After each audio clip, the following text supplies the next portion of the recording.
नमस्कार देशवासियों, जय श्री राम, जय महाकुंभ। आज हम चर्चा करते हैं 144 साल बाद आए इस महाकुंभ के अवसर पर इसके विशिष्ट पहलुओं की। इसी मंथन की सोच की वजह से हजारों साल पहले भारत आध्यात्मिक रूप से विश्वगुरु और समर्थ, समृद्ध और शांति से परिपूर्ण देश था। देशवासियों, जैसा कि मैंने पिछले वीडियो में कुंभ के बारे में बताया था, आज मैं चर्चा करना चाहता हूँ ऐसे उन 15 संस्थानों के बारे में जो प्राचीन समय में भारत में स्थापित थी, और उन्हीं संस्थानों और उन्हीं सोच की वजह से भारत न केवल विश्व गुरु के रूप में स्थापित रहा, बल्कि समृद्धि और शांति के रूप में पूरे विश्व में प्रतिष्ठित रहा। संक्षिप्त रूप से मैंने पिछले वीडियो में कुछ बताया था। आज उसी कड़ी में बिंदुवार प्रथम ऐसे संस्थान के बारे में आपसे चर्चा करना चाहता हूँ जो कि न केवल देश के लिए महत्वपूर्ण है, बल्कि विश्व की सुख, समृद्धि और स्वास्थ्य के लिए भी बहुत ही महत्वपूर्ण है। इसलिए आप इस वीडियो में अंत तक बने रहें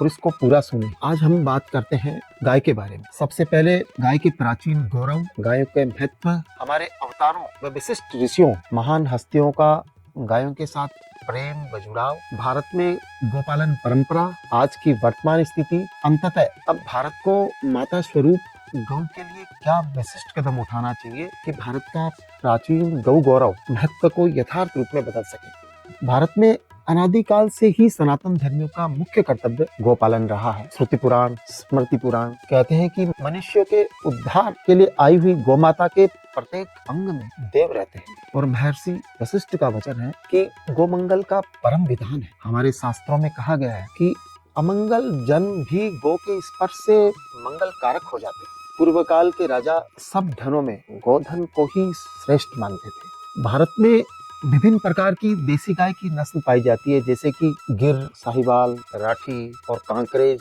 थारपारकर विश्व प्रसिद्ध है।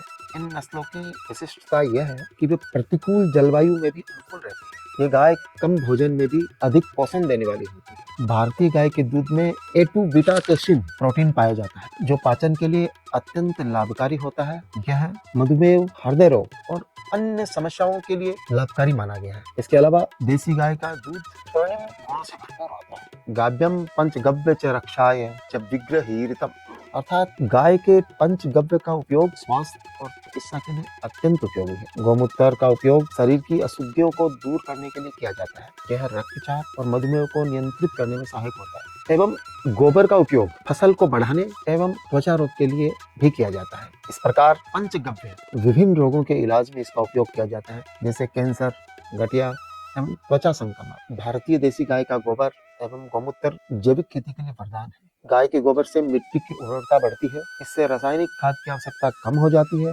गोमूत्र का उपयोग प्राकृतिक कीटनाशक के रूप में किया जाता है। ये फसलों को हानिकारक कीटों से बचाने के साथ साथ उनकी वृद्धि में भी सहायक होता है। गोबर एवं गोमूत्र का उपयोग जल संरक्षण एवं उर्वरता बढ़ाने के लिए भी किया जाता है, जिससे न केवल खेती की गुणवत्ता में सुधार होता है, बल्कि पर्यावरणीय संतुलन भी बना रहता है। गाय के गोबर से बायोगैस का उत्पादन होता है, जो एक स्वच्छ एवं सस्ती ऊर्जा का स्रोत है। ये पर्यावरण को प्रदूषण से बचाने में सहायक होता है। प्राचीन काल से ही भारत में 3 माताएं मानी जाती है, गोमाता, भूमाता और गंगा माता। ये तीनों ही भारत के लोगों का पालन पोषण करती है। स्कंद पुराण के अनुसार गौ सर्वदेवमणि और वेद सर्व गौमय है। गायों का दूध अमृत में होता है, यही कारण है गाय का दूध और घी 10 गुना अधिक कीमत में बिकता है। गीता में भगवान कृष्ण ने कहा है कि गोपालन मनुष्य का परम कर्तव्य है। गाय का गोबर रोग कीटाणुओं का नाश करता है। शुद्ध देसी गाय के घी से दीपक जलाने पर मच्छर तथा अन्य कई पतंगे दूर चले जाते हैं। शास्त्रों में लिखा है कि गो दर्शन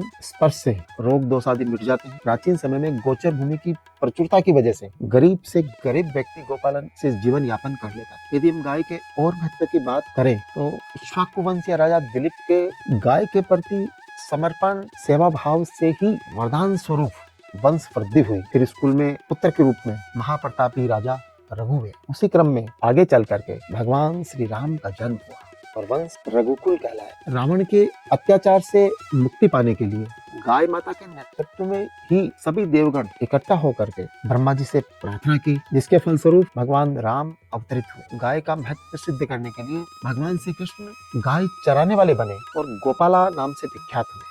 प्राचीन समय से ही भारत में गोपालन परंपरा रही है। व्यक्ति की समृद्धि का पैमाना गोधन से होता था। जिसके पास जितनी अधिक गायें वो उतना समृद्ध माना जाता था। हमारी प्राचीन संस्कृति के दो ही प्रतीक रहे हैं, एक भाषा, दूसरी गौ में मातृत्व का भाव। और हम देख रहे हैं कि जब से गौ संपत्ति कम होने लगी तभी से भारतवर्ष का गौरव भी दिनों दिन कम होने लग गया और हम लगभग 1000 साल से सब तरह से कष्टमय समय में जी रहे हैं। अब हमें क्या कदम उठाना चाहिए जिससे भारत की आध्यात्मिकता से लेकर के समृद्धि तक की कारक रही गोवंश गोधन में वृद्धि के साथ साथ इसके महत्व को पुनः स्थापित कर सके। हमें भारत के प्राचीनतम गौरव में अतीत के कुछ ऐसे संस्थानों का वो दौर लौटाने की कोशिश करनी चाहिए जिसके स्वरूप ही हम इतनी गति से बढ़ सके और विश्व गुरु से लेकर के सोने की चिड़िया तक रह पाए। भारत की सबसे पवित्रतम जगह में से एक प्रयागराज और वहां से कुछ ही दूरी पर काशी, इन स्थानों के बीच में हमें कुछ ऐसे संस्थान बनाने चाहिए क्योंकि कार्य करना थोड़ा कठिन तो लग सकता है लेकिन यदि उसकी शुरुआत हो जाए तो कुछ भी असंभव नहीं है। और हमें कुछ ऐसे कार्य करने चाहिए जो हजारों साल से प्रमाणिक रहे हैं और उन संस्थानों या उनकी वजह से कुछ भी नकारात्मक प्रभाव सदियों सदियों तक या अभी तक नहीं रहा। और हम देख रहे हैं कि जो भी आविष्कार पिछले 100-200 साल में हुए उनका दुष्प्रभाव अब बड़े रूप में सामने आ रहा है। तो हम क्यों नहीं ऐसी चीजों की पुनरावृत्ति पुनः करें जो उस समय भी प्रमाणिक रही और आज इसकी सबसे ज्यादा जरूरत है। सबसे पहले हमें कुछ ऐसे संस्थान बनाने चाहिए जिसके बारे में शोध के माध्यम से प्राचीन भारतीय वेद लक्षणा गाय के मूल स्वरूप डीएनए को प्राप्त किया जाए। इन संस्थानों में भारतीय देसी गाय पर शोध के साथ प्रजनन, बछड़े के स्वास्थ्य और भोजन पर भी शोध हो।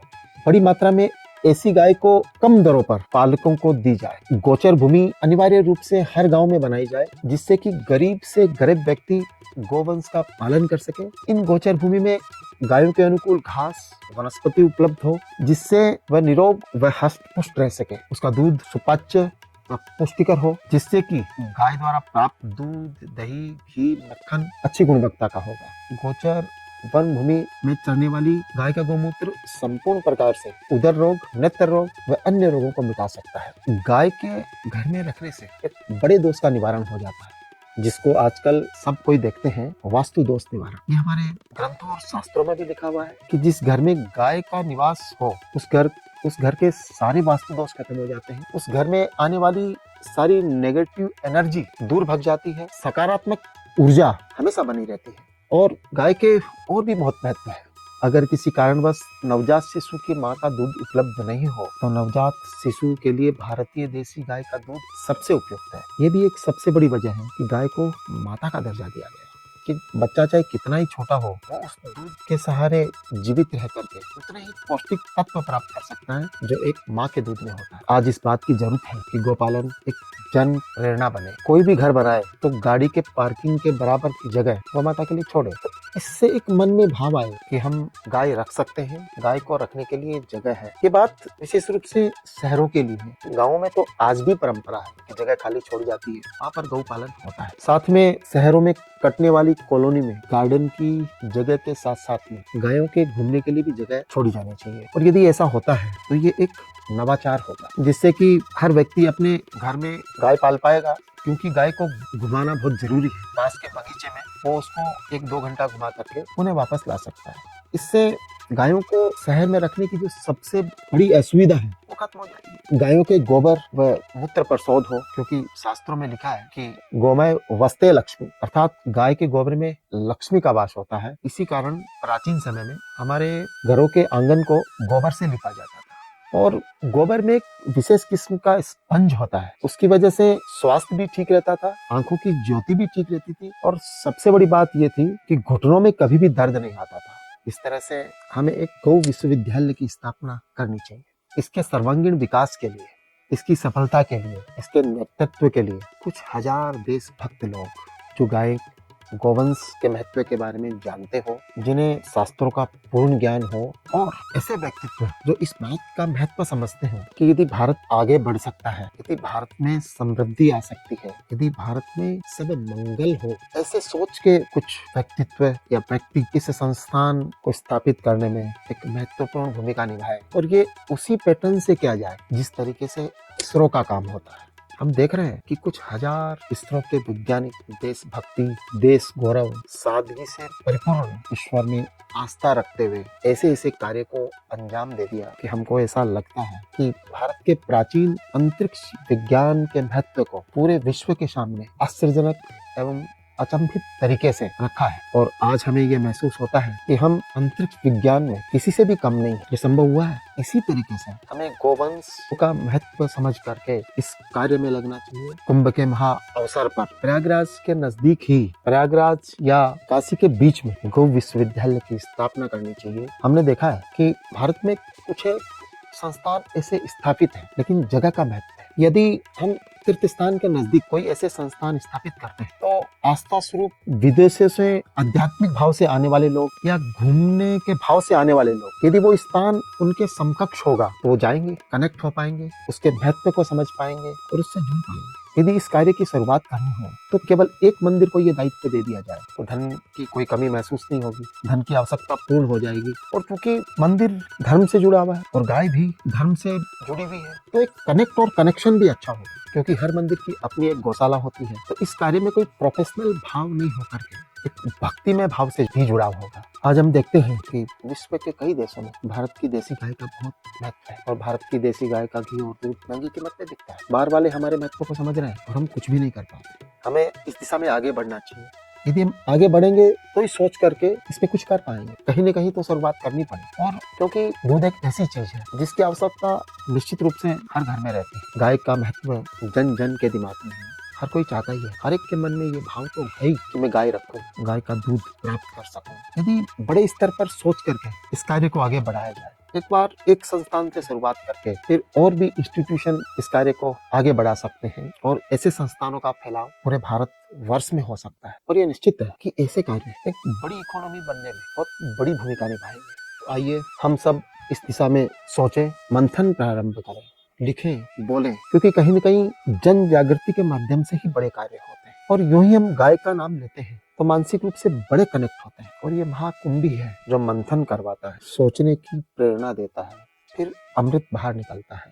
इसके माध्यम से इस बड़े अवसर पर हम ऐसी सोच की बुनियाद तो रखें कि हमारी प्राचीन परंपरा में हर युगों में एक महत्वपूर्ण कारक रही गौ माता के लिए कुछ कर पाए, जिससे कि भविष्य में भारत के हर घर में गाय हो, भारत के हर वासी को गाय का महत्व समझ में आए और गाय माता एक देवता के रूप में पूजी जाए। क्या हमारी ऐसी सोच नहीं होनी चाहिए? क्या हमारा ऐसा कर्तव्य नहीं है? हमारे अवतारों ने साक्षात रूप से उनके साथ में रह करके उनके महत्व को बताया है और हमें प्रेरणा दी है। हमारे ऋषियों ने विभिन्न ग्रंथों के माध्यम से गाय के बारे में लिखा है और जितना गाय माता के बारे में लिखा गया है अन्यत्र किसी के बारे में शायद नहीं लिखा गया। और यही वजह है कि आज भी हम उस युग को यदि याद करते हैं कि भारत में दूध दही की नदियां बहती थी तो उसका कारक गाय ही थी।